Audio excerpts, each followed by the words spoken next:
नमस्कार मु मानस आपण मानक पई नेकी आसीची सकाळर केतोटी गुरुत्वपूर्ण खबर सेथिपई वीडियो को शेष पर्यंत देखिबाकू मोर अनुरोध। नंबर 1 एणिकी छात्र छात्री पई खुशी खबर मध्याह्न भोजन रे मिलिबो क्षीर गोकुल योजना रे मिलिबो 3000 गाई मध्याह्न भोजन रे मिलिबो क्षीर एने चिंता करूछंती सरकार। मध्याह्न भोजन रे छात्र छात्री को 200 ml विटामिन ए और डी युक्त क्षीर देबाकू सरकार योजना करुछंती। मत्स्य और पशु संपद मंत्री गोकुलानंद मल्लिक एने सूचना देइछंती। मंत्री कहिछंती जे राष्ट्रीय पशुधन गोकुल योजना रे दुग्ध उत्पादन सशक्त करा जिवो। गतकाली गोकुल योजना रे 3000 गाई देबार व्यवस्था करा जायछि। एथिरे पाखापाखि 38 कोटी टंका खर्च करा जिवो। ओडिशार लोकमानंकर अर्थनैतिक अवस्था को स्थिर करिया पई प्रधानमंत्री मोदी जींकर लक्ष्य होउछि विकसित भारत बा विकसित ओडिशा। तेणु ग्रामांचल रे अर्थनैतिक विकास करिबा पई महिला एवं आदिवासी हरिजन लोकन को 3000 गाई देबार व्यवस्था करा जायछि।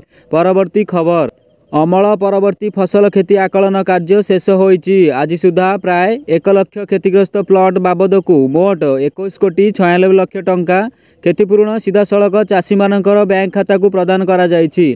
बीमा कंपनी पक्षरु एही क्षतिपूरण प्रदान प्रक्रिया सूचना रूपे जारी रहिछि। गत डिसेम्बर मासरे 2 थर अदिनिया वर्षा जोगु राज्य रे खरीफ फसल विशेष करी अमल होई सारी जमीरे थिबा धान फसल रो व्यापक क्षयक्षति परिलिखित होइथिला। एथिपई प्रधानमंत्री फसल बीमा योजना रे पंजीकृत चाषी मानकु क्षतिपूरण प्रदान निमंते 72 घंटा फसल बीमा पोर्टाल क्षयक्षतिर सूचना देवा पई राज्य सरकार पक्षरु अनुरोध करा जायथिला। तेबे केंद्र सरकार अनुमति क्रमे निर्धारित समय मध्य सूचना प्रदान करी नथिबा चाषी मानकु सूचना प्रदान निमंते पुनर्बार आउ 3 दिन सुजोग दिया जायथिला। परवर्ती खबर दिल्ली रु फेरिबा परे मुख्यमंत्री मोहन माझी बड़ सूचना। मुख्यमंत्री कहिसेंती राज्यर सबु पंचायत रे खोलिबो आयुष्मान आरोग्य मंदिर। आयुष्मान आरोग्य मंदिर रे एएनएम को सह हेल्थ वर्कर रहिबे, योग शिक्षक मध्य रहिबे, पूर्ण भित्तिभूमि रहिबो। मुख्यमंत्री आहुरी कहिसेंती राज्य रे वरिष्ठ नागरिकों को निरंतर चिकित्सा सुविधा मिलिबो। 70 वर्षरु अधिक वरिष्ठ नागरिक चिकित्सा सुविधा पाइबे।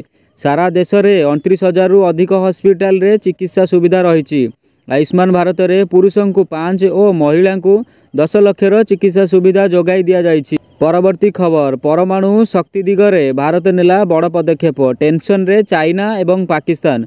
केंद्र सरकार परमाणु शक्ति आयोग पुनर्गठन करिसेंती। एथिरे टीवी सोमनाथन एवं मनोज गोयल अछंती। दुहे कैबिनेट सचिव एवं व्यय सचिव पदवी रे कार्य करिसेंती। गत वर्ष अक्टोबर 21 रे जारी होइथिबा एवं जनवरी 9 रे गैजेट रे प्रकाशित एक विज्ञप्ति अनुसार एसी रे पंकज कुमार मिश्र को मध्य अंतर्भुक्त करा जायछि, जे गत वर्ष सदस्य भाव रे दायित्व नेथिले। पुनर्गठित एसी रो अध्यक्ष अछंती परमाणु शक्ति विभागर सचिव अजित महांती। परवर्ती खबर एही माननकु आउ मिलिबनी मागणा राशन तालिकारु कटिजिबो ना।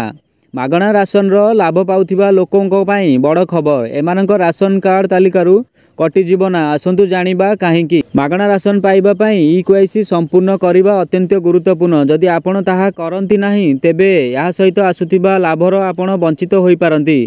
जनवरी 31 सुधा आपणक ईकेवाईसी संपूर्ण करिबा को निश्चिंत करंतु। जदि आपण ए पर्यंत ताहा करि नाहंती तेबे मागणा राशन तालिकारु कटि पारे आपणक ना। सरकार निर्देश देइछंती जे समस्ते एही तारीख सुधा निजर राशन कार्ड पाई ईकेवाईसी संपूर्ण करिबा उचित। समस्त व्यक्ति विशेष पाई सेमानंकर ईकेवाईसी तुरंत सेमानंकर राशन कार्ड सहित जड़ित लाभ उपभोग करिबा जरूरी। जेउ माने सेमानंकर ईकेवाईसी संपूर्ण करिबारे विफल हुअंती सेमानंकर नाम राशन कार्ड तालिकारु हटि जिवो बोली सरकार घोषणा करिसेंती। दुर्भाग्यवशतः गत 1 मास मध्य ईकेवाईसी प्रक्रिया धीरे धीरे अग्रगति करुछि। किछि व्यक्ति 2टी भिन्न भिन्न राशन कार्ड रे लाभ उठाउछंती। एथिपाई अयोग्य हिताधिकारी को धरिबा पाई सरकार ईकेवाईसी करिबा सूचना देइछंती।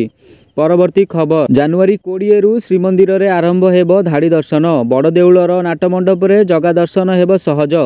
धाड़ी दर्शन पाई यान्प और बैरिकेड लगाइबा प्रक्रिया आरंभ होईछि। एने सूचना देइछंती आईन मंत्री पृथ्वीराज हरिचंदन।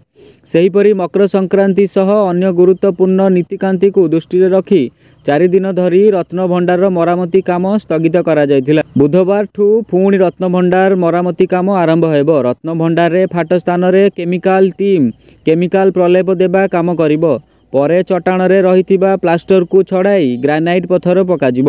ମରାମତି ସରିବା ପରେ ଗଣତି ଆରମ୍ଭ ହେବ ବୋଲି ଆଇନ ମନ୍ତ୍ରୀ ସୂଚନା ଦେଇଛନ୍ତି। ପରବର୍ତ୍ତୀ ଖବର, ଆସନ୍ତା 17ରୁ ରାଜ୍ୟରେ ପୁଣି ବଢ଼ିବ ଶୀତ। ରାଜ୍ୟରେ ପୁଣି ବଢ଼ିପାରେ ଶୀତର ପ୍ରକୋପ। ଉପାନ୍ତର ଉପକୂଳ ସବୁଠି କମିବ ତାପମାତ୍ରା। ସ୍ୱାଭାବିକଠାରୁ 2ରୁ 4 ଡିଗ୍ରୀ ପର୍ଯ୍ୟନ୍ତ ତାପମାତ୍ରା କମିବ ବୋଲି ପୂର୍ବାନୁମାନ କରିଛି ଆଞ୍ଚଳିକ ପାଣିପାଗ କେନ୍ଦ୍ର। ପଶ୍ଚିମା ଝଡ଼ର ପ୍ରଭାବ କମିବା ପରେ ରାଜ୍ୟକୁ ଉତ୍ତର ପଶ୍ଚିମ ଦିଗରୁ ଥଣ୍ଡା ପବନ ବହିବା ବଢ଼ିବ। ଫଳରେ ରାଜ୍ୟରେ ପୁଣି ଶୀତ ଲହରୀ ଅନୁଭୂତ ହେବ।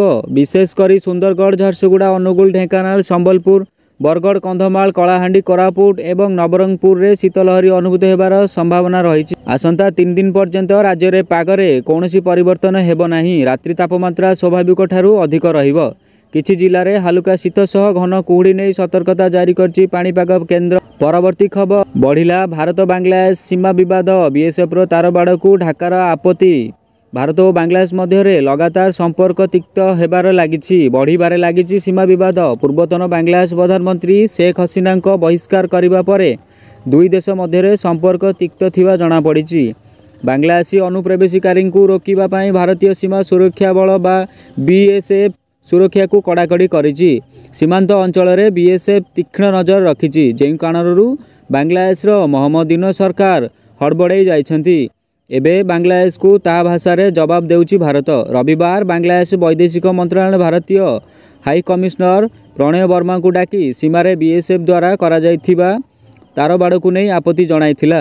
ସୋମବାର ଭାରତ ନୂଆଦିଲ୍ଲୀରେ ଥିବା ବାଂଲାଦେଶର ଡେପୁଟି କମିଶନର ନୁରାଲ ଇସଲାମଙ୍କୁ ଡକାଇଛି। ଆଇସିସି ଚାମ୍ପିୟନ୍ସ ଟ୍ରଫି 2025 ପାକିସ୍ତାନରେ ଆୟୋଜିତ ହେବ। ଆସନ୍ତା 19 ଫେବୃଆରୀରୁ 9 ମାର୍ଚ୍ଚ ପର୍ଯ୍ୟନ୍ତ ଏହି ଟୁର୍ଣ୍ଣାମେଣ୍ଟ ଜାରି ରହିବ। ଚାମ୍ପିୟନ୍ସ ଟ୍ରଫି 2025ରେ ମୋଟ 8ଟି ଦେଶର ଟିମ୍ ଖେଳିବେ, ଯଥା ଦକ୍ଷିଣ ଆଫ୍ରିକା, ଅଷ୍ଟ୍ରେଲିଆ, ଇଂଲଣ୍ଡ, ନ୍ୟୁଜିଲାଣ୍ଡ ଏବଂ ଆଫଗାନିସ୍ତାନ, ବାଂଲାଦେଶ, ଭାରତ ଏବଂ ପାକିସ୍ତାନ। ଏଥିମଧ୍ୟରୁ 6ଟି ଦେଶ ଦଳ ଘୋଷଣା କରିଥିବା ବେଳେ ଭାରତ ଏବଂ ପାକିସ୍ତାନ ସ୍କ୍ୱାଡ୍ ଘୋଷଣା ହେବା ବାକି ରହିଛି। ଆସନ୍ତା 18 ଏବଂ 19 ଜାନୁଆରୀରେ ଏକ ସ୍ୱତନ୍ତ୍ର ବୈଠକ ଅନୁଷ୍ଠିତ ହେବ। ଏହି ସମୟରେ ଭାରତ ଏବଂ ପାକିସ୍ତାନ ଦଳ ଘୋଷଣା ହୋଇପାରେ। ଏନେଇ କ୍ରିକେଟ ପ୍ରଶାସନ ବେଶ୍ ଉତ୍ସୁକ ଅଛନ୍ତି। ଦର୍ଶକ ବନ୍ଧୁ, ଆମର ଭିଡ଼ିଓଟି ଯଦି ଆପଣଙ୍କୁ ଭଲ ଲାଗିଛି ତାହେଲେ ଭିଡ଼ିଓ ଗୋଟେ ଲାଇକ୍ କରନ୍ତୁ ଏବଂ ଚ୍ୟାନେଲରେ ନୂଆ ଥିଲେ ଚ୍ୟାନେଲକୁ ସବସ୍କ୍ରାଇବ୍ କରନ୍ତୁ ଏମିତି ମର୍ଣ୍ଣିଂ ନ୍ୟୁଜ୍ ଶୁଣିବା ପାଇଁ। ଜୟ ଜଗନ୍ନାଥ।